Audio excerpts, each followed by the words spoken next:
আমার গত সপ্তাহের যশোরের আলোচনার একটা লাইনকে কেন্দ্র করে আমাদের অনেক রাজনীতিবিদ বন্ধুরা অনেক ক্ষুব্ধ প্রতিক্রিয়া দেখাচ্ছেন। ওই কথাকে নিজেদের গায়ে টেনে, নিজেদের গায়ে মেখে ওনারা ক্ষুব্ধ হয়েছেন।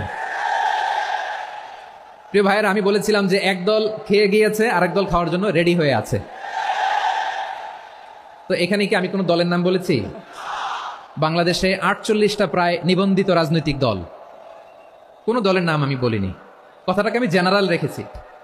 দায়ীদের বৈশিষ্ট্যই এটা, দায়ীরা জেনারেলি কথা বলে, যার যেই মেসেজ নেয়ার তারা সেখান থেকে নিয়ে নেয়। সো একটা জেনারেল কথাকে যদি আমার রাজনীতিবিদ বন্ধুরা নিজেদের গায়ে মাখেন, ক্ষুব্ধ প্রতিক্রিয়া জানান, এতে করে সাধারণ জনগণের কাছে একটা নেগেটিভ মেসেজ যাবে ওনাদের ব্যাপারে। এটা হোক, আমরা চাই না। তো কোনো দল এটা নিয়ে কোনো কথা বললো না, আপনারা এটাকে নিজের গায়ে যে মাখালেন, এটা ঠিক হয়নি। আমি বলবো যে এটা খুবই অনভিপ্রেত হয়েছে। কোনো দলকে টার্গেট করে বা কোনো দলের পক্ষে আমরা কখনো কথা বলি না। আমরা কোরআনের পক্ষে কথা বলি, ইসলামের পক্ষে কথা বলি, ঠিক কিনা বলেন? তো আমার প্রিয় রাজনীতিবিদ বন্ধুদের আমি বলবো, কথাটা ছিল ভেরি জেনারেল, এটা নিজেদের গায়ে মাখানোর কোনো দরকার নাই। আমরা এই যে এক্সিস্টিং যে রাজনৈতিক চর্চা, এটা থেকে আমরা বেরিয়ে আসতে চাই। আমরা চাই না এদেশে চাঁদাবাজি, দখলবাজি থাক, ঠিক কিনা বলেন? এদেশে কোনো দুর্নীতি থাক, টেন্ডারবাজি থাক, এগুলো আমরা চাই।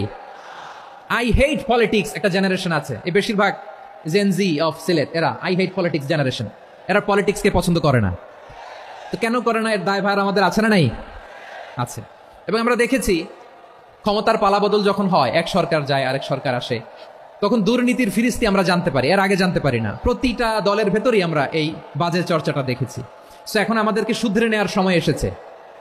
এটা এই সুন্দর সময়, নতুন প্রভাতের বাংলাদেশ, নতুন ভোরের বাংলাদেশ, এই সময় আমরা কাদা ছোড়াছুড়ি যেন না করি।